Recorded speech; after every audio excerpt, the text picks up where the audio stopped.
All right, good afternoon, everyone. This is the Butte County Drought Task Force. I am Cami Loser, Director of Water and Resource Conservation, and we're going to go ahead and get started. I'm going to just have Autumn take roll of those who are here. Cami Loser. Here. Josh Jimmerfield. Present. Ernie Washington. Here. Casey Hatcher. Josh Pack. Elaine McSpadden. Here. Louis Mendoza. Luis Espino. Sean Norman. Dan Taverner. Thad Walker. Here. We have a quorum. Great. I thought since some of us, this is the most that we've had in person in a while, that maybe we could each just go through and introduce ourselves to each other and who we are, where we're from. I'm just going to go from my right across. You want to start, Thad? Sure. Thad Walker. Don't forget to turn on your microphone. Yeah. Butte County, Thad Walker, Butte County Resource Conservation District. So special district focus on resource conservation. So do a lot of projects throughout the county and work with partners of the Forest Service and a number of other agencies. Great. It's good to see you in person instead of on Zoom all the time. Ernie Washington, Chairman, Butte County Water Commission. Great. Thanks, Ernie. And I'll go to you, Dan. Okay, my name is Dan Taverner. I'm NRCS. I'm the district conservationist with the NRCS office here in Orville, covering Butte County. Josh Jimmerfield with Butte County Administration, the Office of Emergency Management. We're working on the immediate relief drought projects for the county. Great. Elaine. Hello, Elaine McSpadden, Butte County Public Health, Environmental Health Division. And we work mostly with the well permitting and also work closely with Jimmer on the funding projects. Great. Autumn, did we have anyone else online? I can't recall. I don't, okay.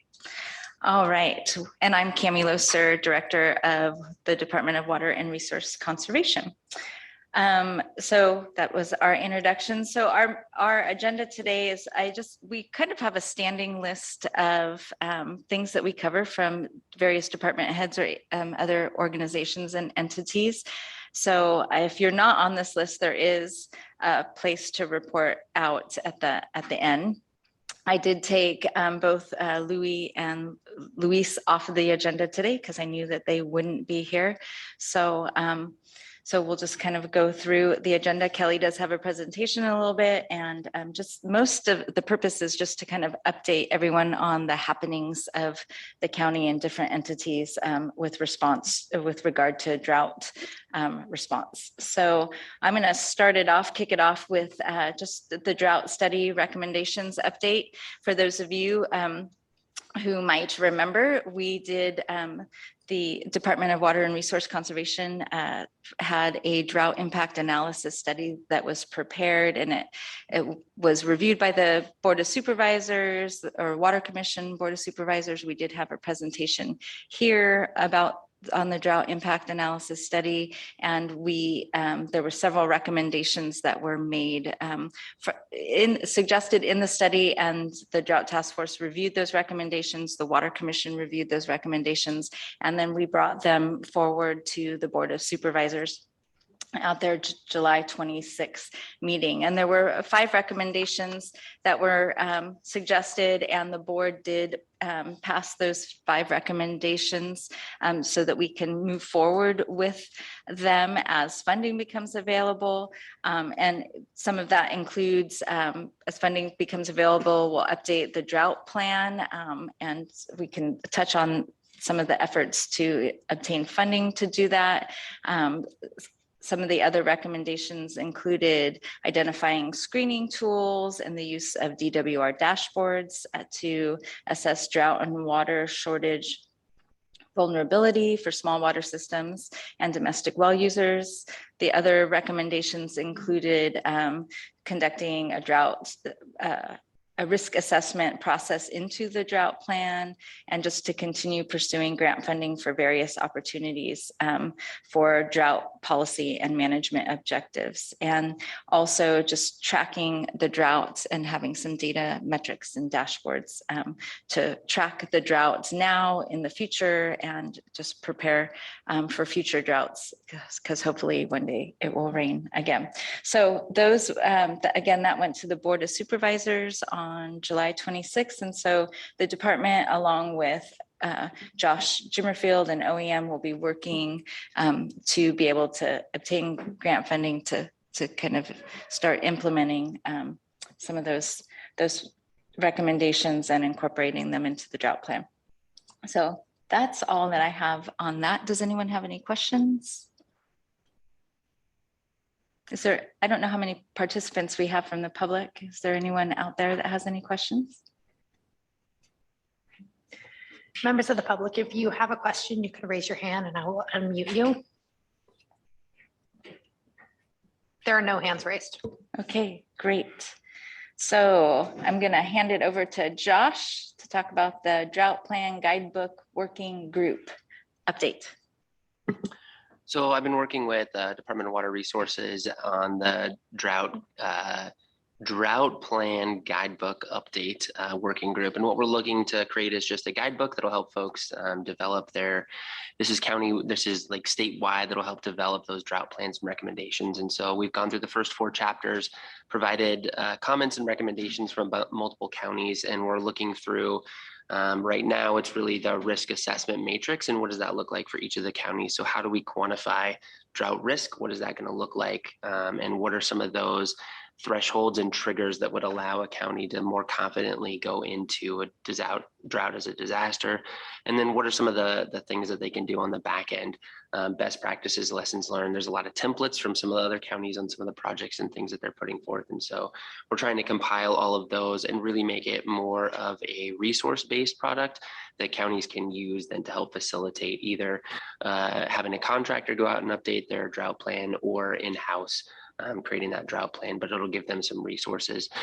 The other piece that I think is critical that they're looking at is the drought plans being a collaborative effort between the counties, understanding that the groundwater basins and the aquifers are not just under a particular county, that they span multiples. And so with that in mind, helping counties work together when they create those drought plans so that there can be some cohesion between the counties as they implement different restrictions or different practices during those drought measures. So that's kind of where we're at. We've got another meeting scheduled, I believe, in 3 weeks. That'll be I think the 3rd meeting, and then there'll be one more meeting before this is out, and they're planning to have the first draft of the guidebook out, I believe sometime in November is the plan right now. Any questions on the working group for the drought guidebook? And that's all in response to SB 552? That's correct. Okay.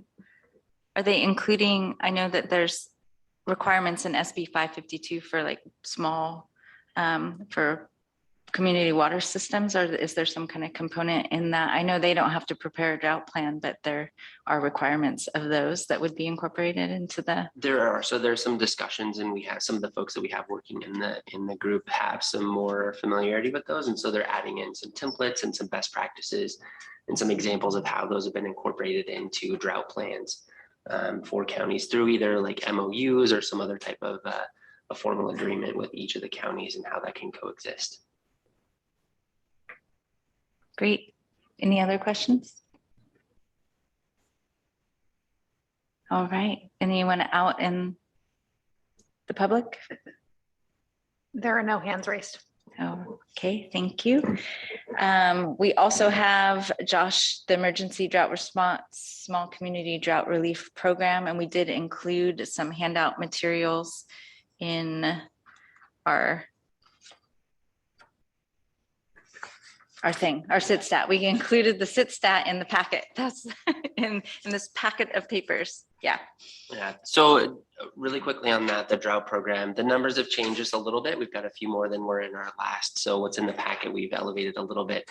Right now for the drought program, we're running a grant through DWR that allows us to do emergency water assistance to residents within Butte County. And that program currently consists of water hauling for those residents that have storage capabilities, And we're looking at a follow-on contract to do tank installations for folks that don't have water storage capabilities. Right now, we have 139 people signed up for the program. We're working through the vetting process with those. But as of the end of last month, June, we'd already delivered over 56,000 gallons of potable water to residents out in the county. And so that's going really well.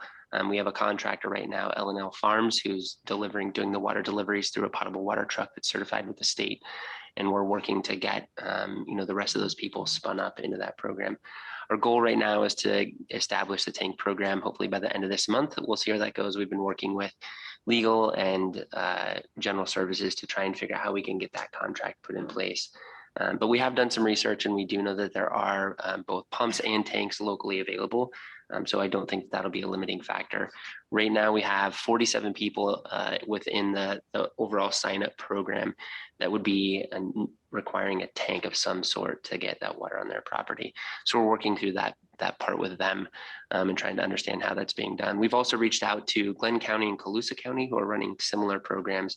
Their numbers are quite a bit lower than ours. Glenn County has been doing it for a little while longer, and they've got some bigger numbers, but their overall numbers this year are smaller. And then Colusa County, I believe right now, has 36 participants in their water hauling program, 18 of which who have gotten tanks. And so in that instance, it's a little bit smaller program that they're working with. So we'll see, but we're trying to use some of their lessons learned as well.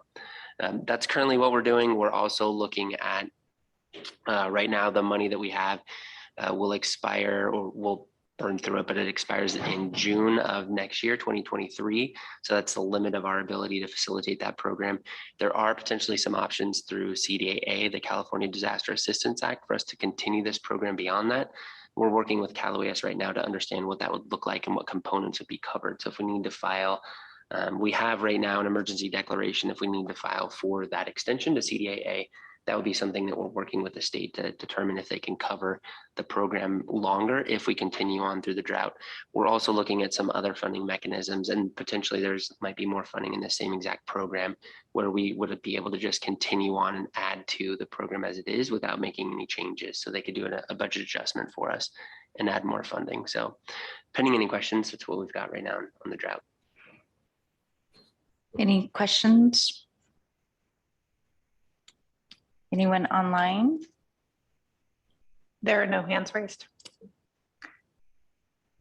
Yeah. Have them come up. Sure, come up to the podium, state your name too, please. Hi, my name is Anwar Stetson from Push, Tap where it's, yeah, there you go. Just a gentle tap. There you yeah. go. My name's Anwar Stetson. I'm from KRCR. We talked a couple months ago. I just wanted to sneak by, come in and just, you gave a little bit of an overview. I just wanted to know, how many more people, I would say since like the beginning of summer, have you seen, need more drought assistance, bring more tanks in? You brought a couple numbers, but have you seen, more people request this assistance throughout the county, basically since this program started, throughout the summer? We have. I think the numbers are higher than we anticipated. We're significantly higher than we were last year at the same time. We ran a water assistance program where folks could come and get water themselves. We weren't delivering it, but in that program, we only had 13 individual households that were utilizing that program to come get water when we had it available through hydrants downtown. So this is a dramatic increase in that right now, based on the weather and everything else that we're looking at. It doesn't seem like we're going to get a lot of wet weather soon, and so we're anticipating that the numbers will continue to climb. I would say too that of note, right now, if you look at the mapping, it's the entire county. There's not any particular place that's not being affected. So whether it's North County down in the valley, up in the foothills, or South County, it seems to be pretty consistently all over the place where we're seeing the dry wells. And I would anticipate those numbers would rise as we continue to go through the drought. Thank you. And I think Kelly will be able to provide you some more numbers shortly. Josh, so what's in our packet is a copy of the SIT-STAT report that we provided to the Board of Supervisors. You're anticipating that we'll be putting that online regularly, right? Yeah, so the sit stat that'll go out, I think right now we have it scheduled to go out once a month officially.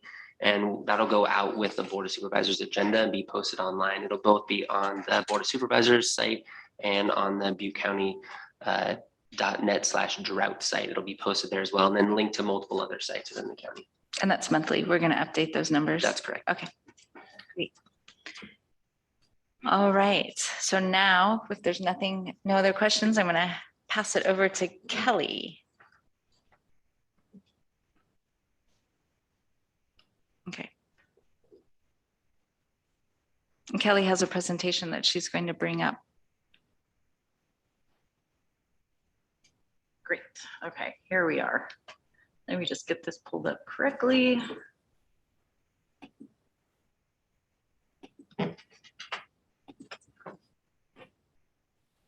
Okay, great. Yeah, thanks everyone. I'm Kelly Peterson, water resource scientist for the Butte County Water and Resource Conservation Department here. And I'm just going to go through a few of the numbers and stats on the DWR dry well reporting system and kind of look at that in relation to the program that Josh just explained to us through the Office of Emergency Management through Butte County. So if we're looking at numbers throughout the existing drought, which started in 2020. We're in the third year of that right now. And you can see here in 2022, so far on the DWR dry well reporting side, we've had 32 reports throughout the county.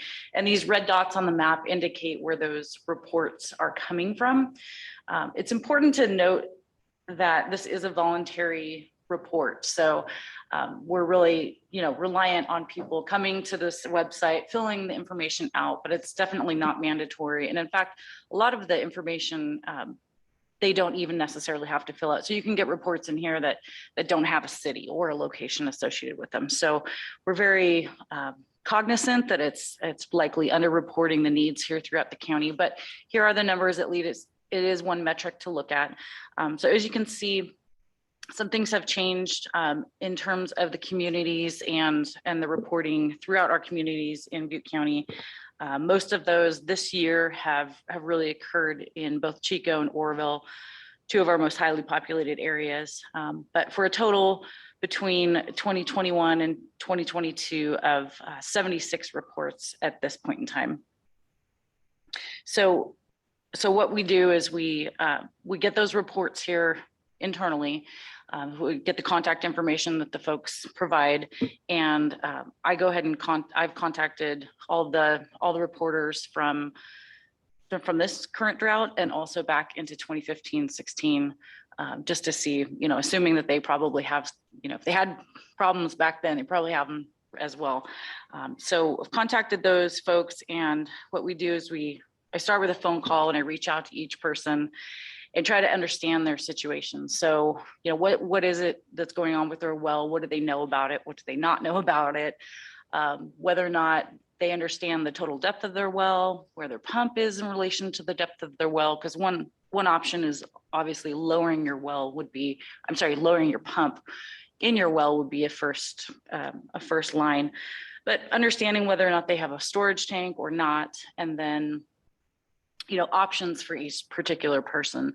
Sometimes the Office of Emergency Management's program that Josh just described is a great fit, and most people do want to sign up for that. Sometimes folks are saying, well, I can't wait that long. I really need to do dishes and laundry today. So then we put them in touch with other resources that may not be as ideal as some of the non-cost programs, but there are other resources and water filling stations throughout the county. And then we just talk about other things such as knowing about groundwater levels in your area in relation to where your pump is and how to find that information online. Also, other resources such as looking at, capturing rainwater for non-potable uses in the winter months and that kind of thing. So try to reach out to them first and then put them in the right place and give them as much information as we can from the websites, but kind of act as a liaison to be that direct interaction to help answer any questions about any of the information on the websites, et cetera. And so this is basically a rundown of the program that Josh just described through the Butte County Office of Emergency Management. It's that water delivery program. like I said, a lot of the folks, we just shoot right over to them and it's a good fit for them. So a lot of people have been really happy with that. On the right-hand side, you'll see a map of the respondents and the applicants as of today from the mapping side. And so just like Josh said, you'll see up in the foothill areas and, you know, right above in the top portion of this map is the community of Cohasset. A little bit down to the south and to the east is Forest Ranch. And then, so you can see, you know, really there's a lot of areas here that have been impacted. On the dry well side, or the DWR well reporting side, what I've seen is most of the reports, folks are saying that they've got a pretty shallow well. So it's about 270 feet or less, 270 feet deep or less.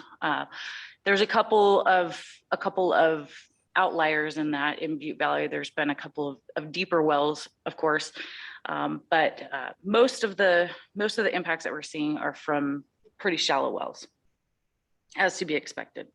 And so I've also done a crosswalk between the applications for Josh's program and the DWR side. And so you can see there's only about 23% that have signed up for both. So that kind of gives us a little bit of an information about more of the need here in the county. So when you look at that side by side, you can see, okay, well, on the DWR dry well reporting side, in 2022, we only had 32 reports. And so basically with 36 of those folks signing up for the dry well reports, most of them are shifting over there. But it does also indicate that, you know, there have been folks that I've talked to that don't have a problem this year. You know, they filled out a report in 2021, their water's come back, or they found solutions through a neighbor, or they put in a storage tank last year and they've really worked on a solution there.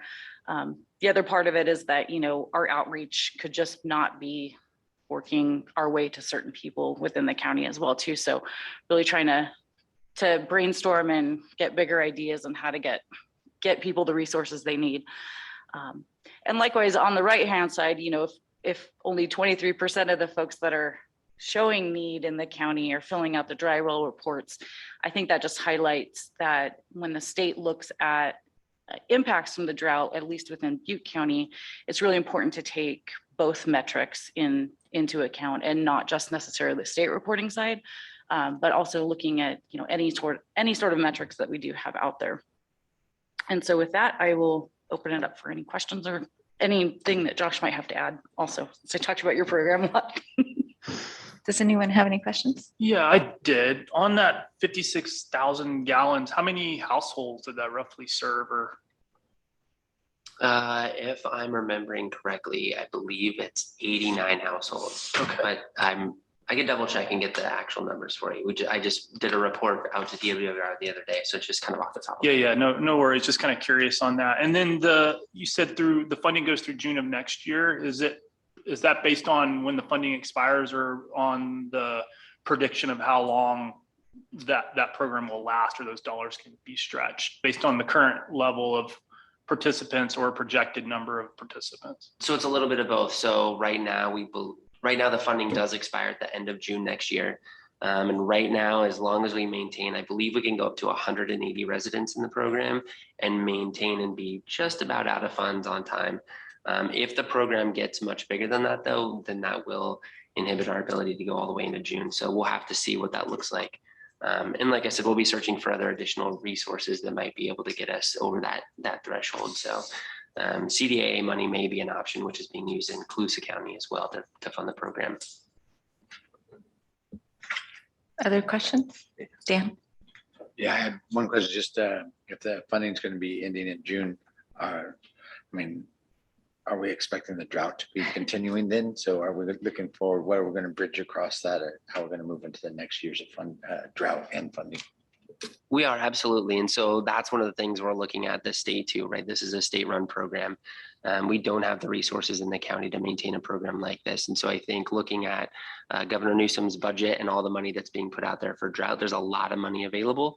And so one of our options right now is looking at what of those can we leverage that'll help us run the same program. So it looks like there's good potential that this same exact, it's a small community drought relief program that's being run through DWR, that there may be more money allocated to that, which would allow us then to potentially just ask for an increase in our funding to maintain the current program. It's also possible there's other mechanisms of funding. So there's several other programs, some being run through DWR, some through the Water Resource Program, State Water Board, and then there's also some federal level programs as well. And so we're looking at all of those right now with the grant writer within administration to see if any of those would be good fits to do the same exact thing, or maybe something even more robust.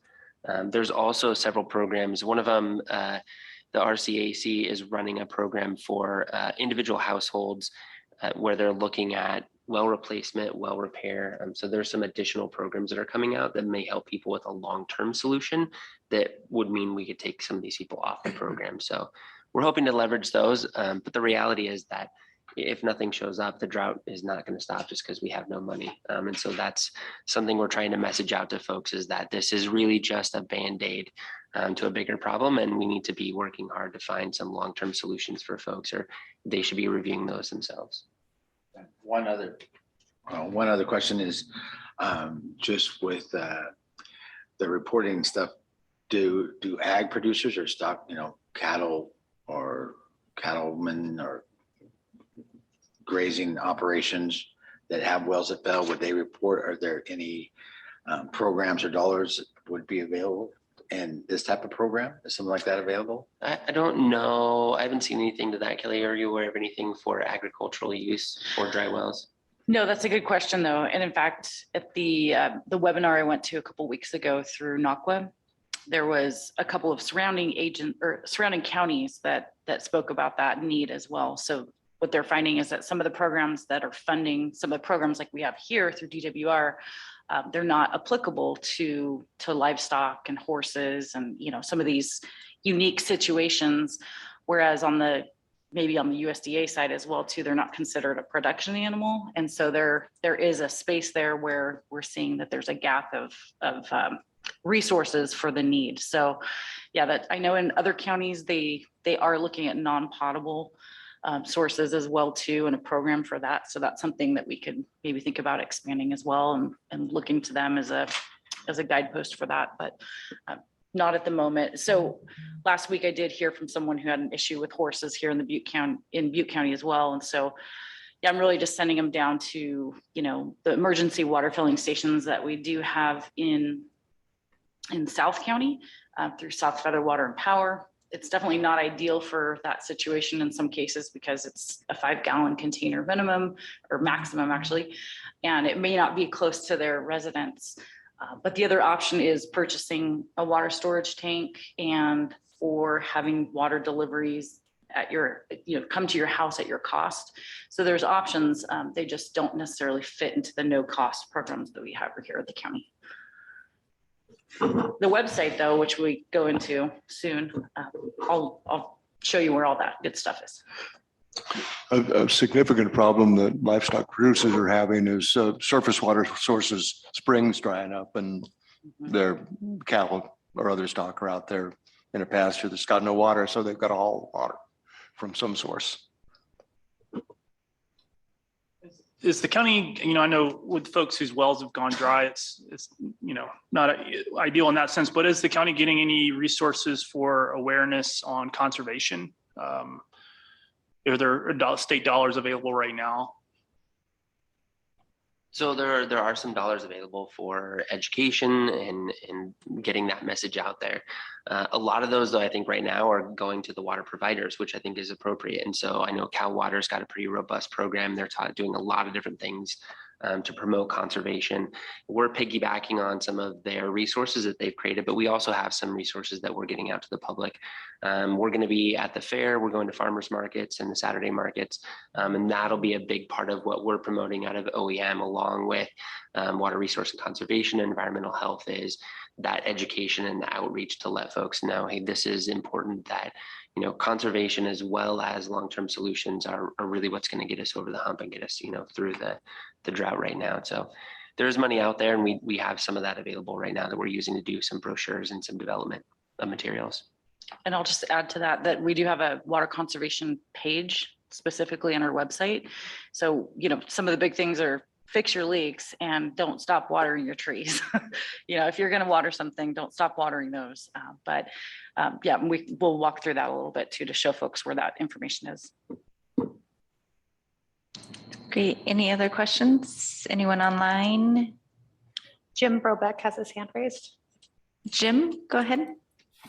Thank you. I've got a few questions. I didn't notice if there's a breakdown between domestic and irrigation wells going dry. Is there a breakdown? It's a good question, Mr. Brobeck. So the breakdown of the DWR dry well reports, which I think are what you're looking at or what you're referring to here, this program is specific to household impacts. And so this is really targeted towards domestic water supply. This program isn't really capturing irrigation impacts or irrigation-based wells, the impacts to those. So I understand. Yep. And this chart right here, it shows most of the reports are coming in from Chico. But the map shows that the red dots are located outside of Chico. So why is that? Yeah, that's a good question. That's something that we've heard that question before as well. So in general, there are some areas within Chico that do have domestic wells and are not tied into the Cal Water water system. So you're getting some of that there. But also, I think what folks are doing is in terms of reporting a lat long or an address, the program is really just grouping it into the closest community. So that it is pulling it into the Chico area since it's the closest one to it. Is there an analysis of the impacts of irrigation pumping on these domestic wells? No, there is not. Do the multi-completion wells indicate that the shallow aquifer is being impacted by drawdowns of the intermediate and deep aquifer levels through leakage? So this is really, I think that's a little bit outside of what we're reporting here. So this is really looking at voluntary reports from individuals that are saying that they've seen impacts to their own domestic household wells. In terms of outside of that, it sounds like you're looking at maybe more of a groundwater analysis that's done through Sigma and or the GSAs. Is that correct? Well, I'm hoping that someone is doing the analysis using the data coming from the multi-completion wells to see what kind of connection there is, to see if the shallow aquifer is dropping along as the intermediate and deep aquifers are drawn down.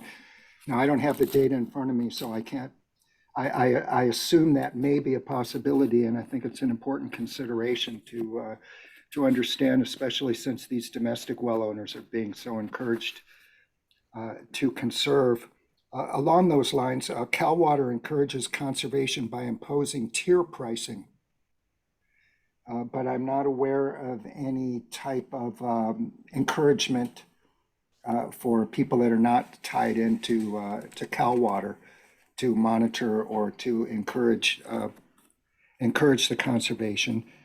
And of course, the domestic demand on the aquifer system is considerably less than the agricultural demand. So I think it's an important consideration, and I certainly applaud Cal Water's or the ratepayers' efforts to conserve water.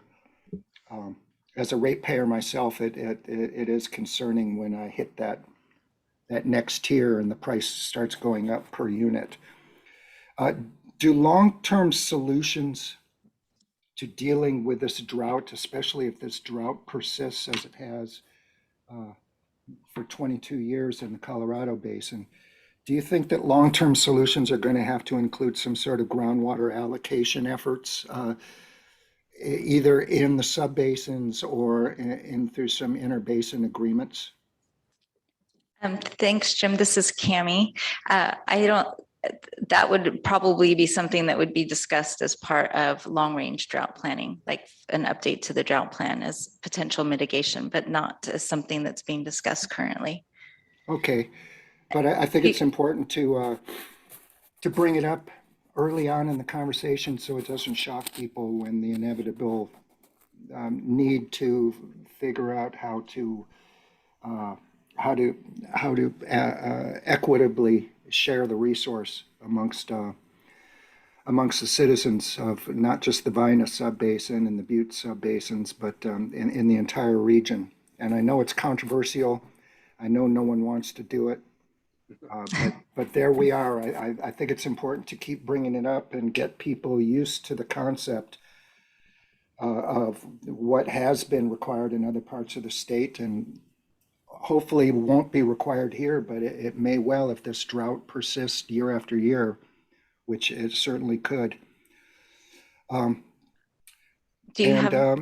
I'm really looking forward to analysis in other venues on the connectivity of the shallow aquifer, which is where these domestic wells that are going dry, with the deep and the intermediate aquifer, which is the main aquifers that are being drawn for irrigation purposes, and see if there is a connection between wells going dry and drawdowns in the underlying aquifers.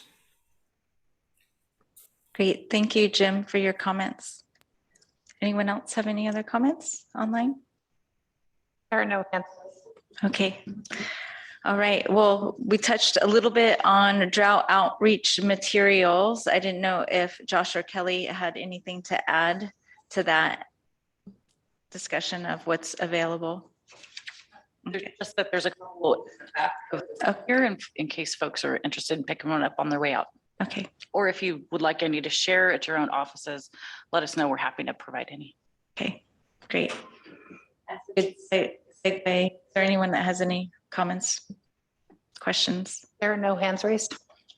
All right, I will reiterate that the drought outreach materials, we have received funding. The Office of Emergency Management has received funding for preparation of drought materials as part of the drought impact analysis study project. We did receive some funding. That's right, isn't that, Christina? A little bit to work on the website, some information for the website. So we have been working on that type of information. And then Kelly is going to talk a little bit about the online resources. So we've been working on the drought webpage, both what's on the Department of Water and Resource Conservation's page, as well as a specific page that has been dedicated to drought information. So Kelly's going to bring that up and take it away. Great, thanks. So I just wanted to walk through a few of the resources here for folks in case you have people asking you where to find information back at your own offices, or for any of the attendees here or that watch it later on. But the best way to start, I would say, is just go to the main Butte County home web page here. And from here, it shows many of the more important or recent things happening here in the county. Second down, you'll see information on the 2022 drought. And so this is how to sign up for the OEM program that is out of Josh's shop here, the online application, phone numbers, etc. So it's very easy to find Butte County home. From here, if you head to the drought information page, it takes you to a few more resources in addition to, again, the application to the OEM program. But we were talking earlier about the SIT stat, which is the situation statistics report, I believe. And so there's an update to this here on the website. And so it'll give you sort of the metrics month by month if you're interested on keeping tabs on that. And if you scroll down a little bit more, there's a good section here on how to find groundwater levels in your own neighborhood so that you can track that and see where levels are compared to your own pump. So you can get a sense of how much water is sitting above your pump at any given time. There's generally about 4 measurements per year at a series of wells throughout the county that we measure in coordination with the Department of Water Resources Northern Region Office. And a lot of that information is available online. We're happy to help navigate any of these websites to track it and get more resources. But here's another good information source here for other state and federal agencies that are tracking the drought and how to find information for that. Here's links to the county drought plan, which is going to be updated, and our meetings here. If you're interested in what water district you're in, there's a map here and also links to all the water districts throughout the county, which are really good resources locally to go to help solve some of your particular your problems, actually. Yep. And so there's a few programs here also that might be applicable, financial programs through different federal and state agencies. This one here, the Clean Drinking Water Well Replacement Program, is the one I believe that Josh mentioned that is looking at replacing wells and or repairing them. There's some financial guidelines with that, but the website has all the details there. And here are actually some ag resources. The question was brought up about ag resources. So here's a couple of links to those and some other resources here. Circling back to one of your questions, Thad, there's a page here on water conservation. So this really ties over then to our department, the Water and Resource Conservation Department.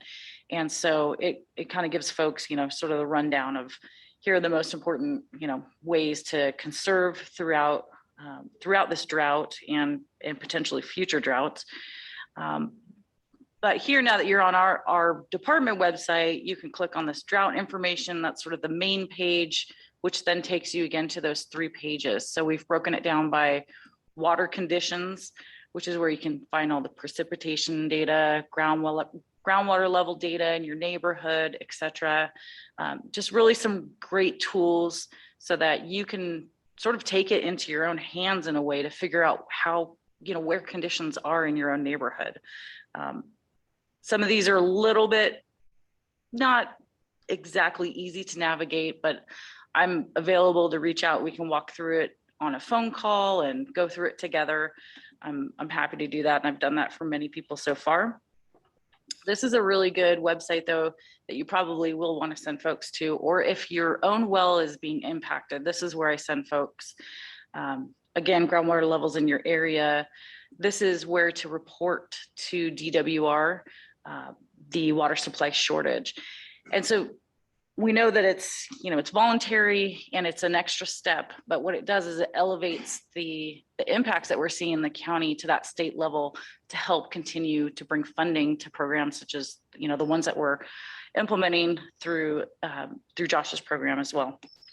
There's emergency water filling stations currently in the South County. So these are the locations, the hours, and sort of the, nuts and bolts about maximum quantities, et cetera. There's a list of local water haulers here with phone numbers for folks that can take care of this at their own cost. And so that's provided. And then also there's a few things here about, if you do see folks taking water illegally, pumping out of creeks, et cetera, to fill up, water tanks to fill other needs. And this is a great one too. This is a contractor lookup tool, and I send people here quite a bit just to get somebody out to the house to see if it's really a dry well program or dry well issue, or maybe it's a problem with their pump. So that's kind of one of the first lines of troubleshooting, I think, in my opinion. And of course, there's a few more pamphlets, et cetera. But here's a good one, and I should probably move this up to the top of the page here, but you can request your well completion report for your own household well through DWR. It'll tell you the infrastructure of how it was built, where it's screened, how deep it is. And it's just another piece of the puzzle to understanding how conditions are at your own neighborhood and your own situation to incorporate more resiliency into your own system. So with that, I will stop talking and open it up for any questions. Obviously, Kelly's excited about it. Does anyone have any other questions? Just a comment, that's a great site, a lot of information there. And that's, like I said, when we have folks outreach, we're send them to you. So yeah, thanks for putting together such a comprehensive tool. Thanks, Jan. Anyone online? Jim Probek has his hand raised. Go ahead, Jim.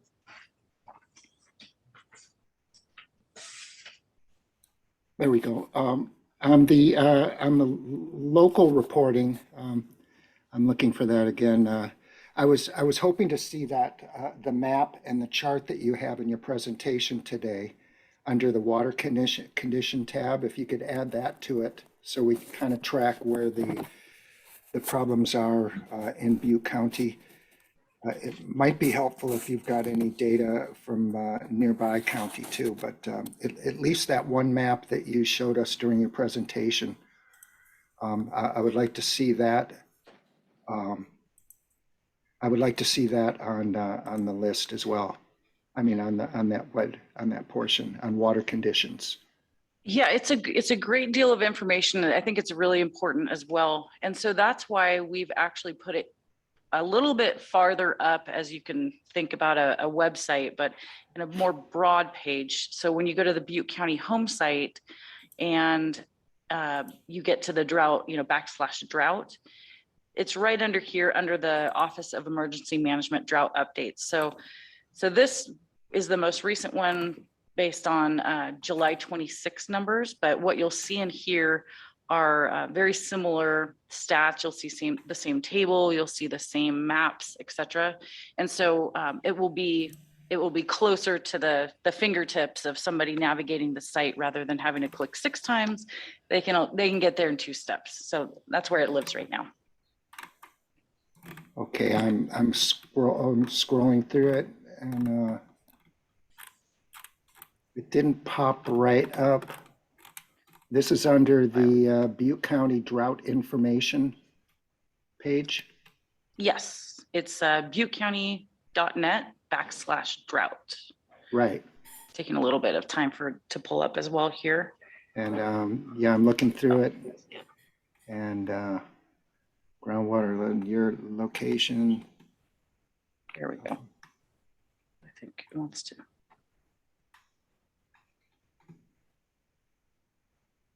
I have so many windows open, it might. I'm bogging down this. Yeah. But yes, Yeah. it's also in the attachment of the meeting for today as well. But this is the best place to find that. Likewise, if you're just at the home site, if you're taking a look at the screen right now, the home site will take you to 2022 drought information page. And here it is. July 26. So Jim, are you talking about the sit stat report or are you wanting the graphics? The graphic that was posted that had the red dots on it next to the chart that showed the reporting Okay. municipalities that are associated with the different dots, but I think the dots again are much more valuable data for the public. I think it'd just be a good addition on the drought information page, which I've closed, but my other comment, that this presentation is so similar to Governor Newsom's recent press conference on the drought, which was almost entirely focused on urban consumption and urban conservation. And I think it's really important to expand our frame of reference to include the major users of groundwater. And I know you know what I mean. And yet we kind of skate around that and just look at the domestic use of water, which is considerably less than the agricultural use of water, of groundwater. So I commend you for an excellent presentation on encouraging citizens to conserve water. But I think it's important to expand the conversation to include the major groundwater users in our area. And how we communicate with these folks and organize with it and coordinate. Okay, thank you. I think our response right now is really focusing on those that have been truly impacted by the drought in terms of domestic well users. But yes, your point is well taken. Thank you, Jim. All right. If there's no other questions, Autumn, I'm gonna move on down the list. There are no other hands raised. Okay. Elaine, I'm just gonna hand it over to you to talk about the executive order and well permit process update, if you have anything. All right, thank you, Cami. Good afternoon. In relation to the executive order N722, we've had a total of 18. Majority of those are in the Butte subbasin, but they are spread throughout all of the GSAs within that subbasin. So it doesn't look like it's concentrated in any one specific area. The actual well permitting process is going really well. Butte County Public Health, Environmental Health Division, and Butte County Water and Resource Conservation are working together.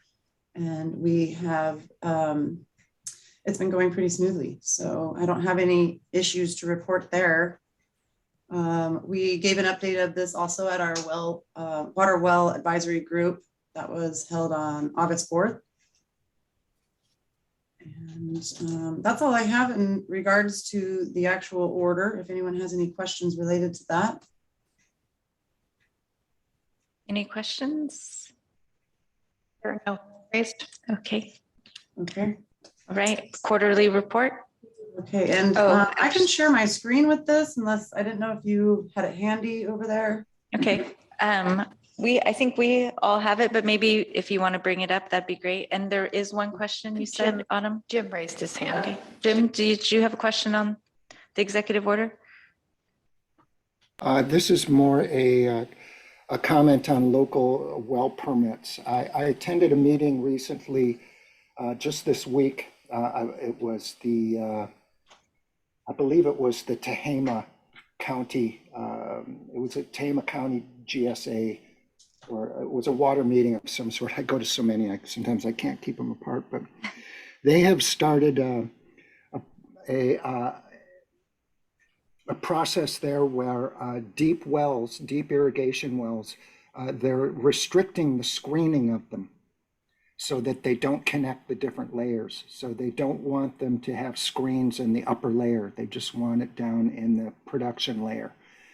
And this will help prevent downward leakage through well boreholes as the lower layers are depressurized. This is a big problem in the San Joaquin Valley where all the shallow aquifers leaked into the deeper aquifers as they were dewatered. They leaked through the well casings. So there are some counties that are starting to recognize this problem and put some stipulations on where the screens can be located. Elaine, do you have a response or Yeah, thoughts? and well, here in Butte County right now, that's not something that is being done at this moment. I think over the next year, we have plans to really look at our local well ordinance and address it under the light of climate change and the current drought conditions. So that's something that we are going to be looking at. We've been trying to time that carefully with the state's amendment to the California well standards. So we would like to be able to incorporate that information in with our well ordinance. So that is something that we will be talking about, through the drought task force as well as just countywide look at our well ordinance. I don't know if you have any. I'll try to track that down and get that information to you so you can see what some of our neighboring counties are doing along those lines. Yeah, let me know which county you talk to. We work closely with Tehama, so if it is Tehama, that'll be easy to reach out to them. But please feel free to send me that information. Excellent, thank you. Thanks, Jim. Okay, Elaine, the quarterly report. Get that up here.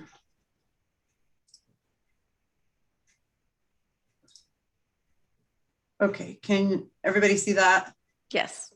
And sorry, I should have had this up with the previous update. This is just a chart summary of what I reported. We currently have 18 total wells in this, in the new well review process under the order. So that information is included in our quarterly well report. And that report is included in our water well advisory group agenda packet as well. But Cami, I think we did talk a little bit about where else we can post this report, maybe as part of the drought update moving forward. So that's something we'll be looking at. And then as far as our well permitting goes, forgive me as I scroll up here. For those of you who maybe haven't seen this report before, at the top, we just have a cumulative report on the data over the years so that you can see any trends over a longer period of time. And as you can see right here, we aren't seeing any real, let's see if I can get my mouse to work.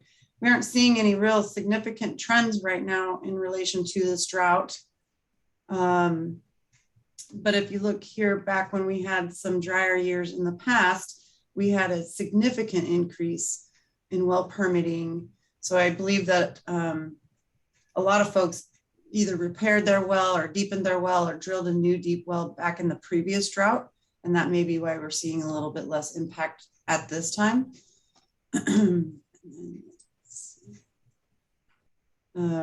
This is a lot of information. So please do ask questions, or if you'd like a copy of this report, let me know. But overall, we're seeing a slight downtrend for small diameter well permits being issued right now. You can see that data. I don't know, can you guys see this? Get a little bit bigger. I think the battery in my mouse is running out. Okay, so you can see here, we're seeing just a little bit downward trend as compared to previous years.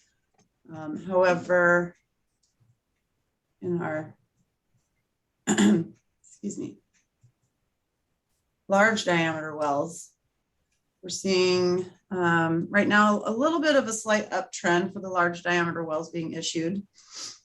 But really overall, we're not seeing any significant trends to say concretely. On average, let's see, I'll get to this section. So on average, we are seeing a little bit more well repair and deepening permits than we have in the past. It's not significant. It's maybe about 10 more this year than we've seen in previous years. But of course, we aren't done with this year yet. So we'll have to see what the quarter 4 report looks like for that. And let's see. Okay. And we are seeing also a little bit of an uptick in well destructions for small diameter wells, both small and large diameter wells. And again, that's not a significant uptick. It is about maybe 9 more per year. But again, we will have to see, you know, at quarter 4, what does this fall period look like? And then I know Kelly spoke about the dry well data, and that's, so she spoke to the dry well data, who's reporting through the voluntary system and DWR. Here in environmental health, we also track folks coming in that are applying for a well permit. If they're reporting that that's due to drought, we're tracking that as well. And so far this year, we've actually only had 5 of those reports. So I know that's not, it's not going to represent the whole county, because we are literally only tracking the folks that are coming in and applying for a permit. Sometimes people can find other solutions that may not require permitting through the public health department. So that's all I have on the well permitting. Are there any questions on that? Questions? Any comments or questions online? Yep, no hand raised. All right.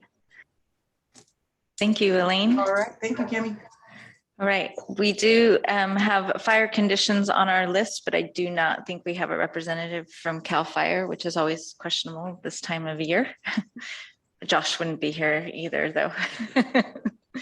All right, are there any other reports and drought impacts that should be reported from anyone on the task force? Okay, any thoughts from those online? We have no hands raised. Okay, so next on our list is next steps and potential recommendations to the Water Commission and the Board of Supervisors. Are there any things that we should be thinking about, wanting to be considered, recommendations to the board, to the Water Commission? I look at Ernie. Okay. I will say that I did put a note on for a future, oh, is that later? Future agenda item is perhaps just discussing some of the funding options and applications that we're actually pursuing. We'll probably know more in a couple of months what we're doing. Okay. Communications and correspondence. There is an article that Louis provided, Louis Mendoza, our Ag Commissioner, and that is in your packet and available online. And then number 5, public wishing to address the Drought Task Force on issues not listed on the agenda. Is there anyone out there with their hands raised? There are no hands. Great. So we have for our next meeting, we have September 15th or October 20th listed, just given that it would probably be an update of everything that we have here. So if just wanting to see what the Drought Task Force thinks about in terms of meeting dates, is it monthly? I think we'll have a lot more to report in October as we pursue funding for projects. We can give a Sigma update because we are pursuing things. The GSAs are pursuing some grant funding, so they'll have some project information that we could probably provide on that. But I think September, we won't have much more to add. So I would propose more of an October 20th date. I'll just look at head nods. Okay. Yeah. Okay.